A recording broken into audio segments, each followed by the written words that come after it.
নাব্যতা হারিয়েছে ইছামতি। বর্ষা এলেই দুকুল প্লাবিত হয়ে মানুষ বন্যা দুর্গত হয়ে পড়ে, তারা আশ্রয় নেয় ত্রাণ শিবিরে।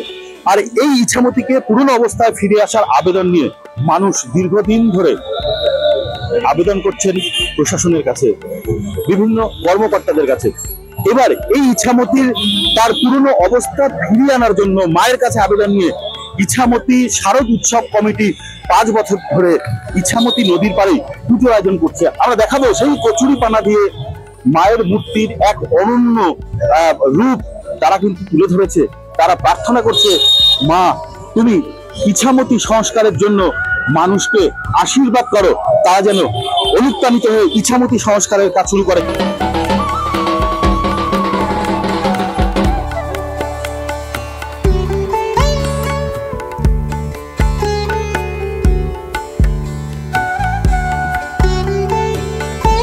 আমাদের পুজো কমিটির নাম ইছামতি শারদোৎসব কমিটি, এবং আমাদের প্রথম বছর থেকে যেটা বার্তা ছিল সেটা হচ্ছে ইছামতি সংস্কার। এবং প্রশাসনের সকল স্তরের মানুষের কাছেই আমাদের এটা আবেদন থাকে। এখানে যত প্রশাসনিক আধিকারিকরা আসে তাদেরকেও আমরা এই বার্তাটাই দিতে চাই যে আমাদের ইছামতিটা সংস্কার হোক।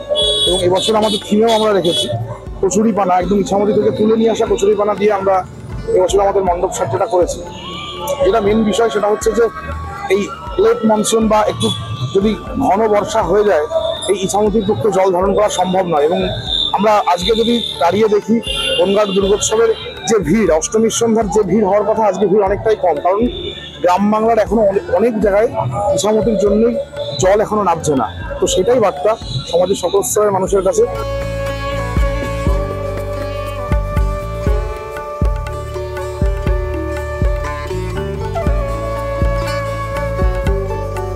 এবছর যেমন আমরা ইছামতি থেকেই কচুরিপানা তুলে নিয়ে এসে কিছুটা এগিয়েছি, সাহায্য করেছি প্রশাসনকে, সাধারণ মানুষকে। আমরা চাইছি আমাদের সাথে সাধারণ মানুষ, প্রশাসন সবাই আসুক, আমরা সবাই মিলে ইছামতিকে আগের রূপে যেন ফিরে পাই। মায়ের কাছে প্রতি বছরের মতন এবারও একই কামনা করি।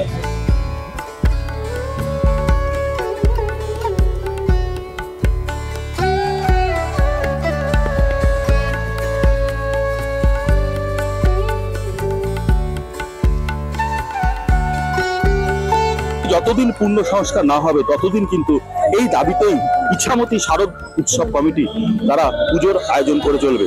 বনগাঁ থেকে জ্যোতির্ময় চক্রবর্তী, ক্যালকাটা নিউজ।